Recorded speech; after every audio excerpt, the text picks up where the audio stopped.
Urine போகும்போது எரிச்சல் வலி இந்த மாதிரிலாம் வருதுன்னா ஒரு சிலர் தண்ணி நல்லா குடித்தா போதும் அப்படின்னு சொல்லிட்டு தண்ணி நிறையா குடிப்பாங்க. இதுவே ஏற்கனவே சிறுநீரகக்கல் பிரச்சனை வந்தவங்களா இருந்தால் மறுபடியும் சிறுநீரகக்கல் தான் வந்துருச்சோன்னு நினச்சிட்டு அதுக்கு தகுந்த மாதிரி வாழைத்தண்டு சாறு அரைச்சி குடிக்கிறது அந்த மாதிரிலாம் ஏதோ ஒன்று பண்ணுவாங்க.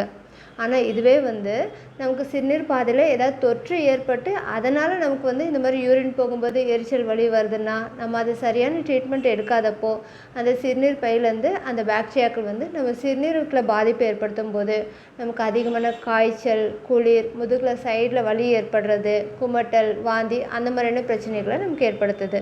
இந்த மாதிரி தொற்று மற்றும் அலர்ஜி தொடர்ச்சியாக ஏற்படும் போது இது நம்ம சிறுநீரகத்தினுடைய ஆரோக்கியமான திசுக்களை அழித்து வடு திசுக்களை ஏற்படுத்துது. இந்த வடு திசுக்கள் நம்ம சிறுநீரகத்தினுடைய கழிவுகளை வடிகட்டும் திறனை குறைக்க ஆரம்பிக்குது. ஸோ இந்த மாதிரி நமக்கு யூரின் போகும்போது எரிச்சல், வலி இந்த மாதிரி வருதுன்னா நம்ம கண்டிப்பாக டாக்டரை கன்சல்ட் பண்ணி என்ன காரணத்தினால இந்த மாதிரி நமக்கு வருதுன்னு அதை தெரிஞ்சுக்கிட்டு அதுக்கு தகுந்த மாதிரியான ட்ரீட்மெண்ட் எடுக்கிறது தான் சரியான முறையாக இருக்கும்.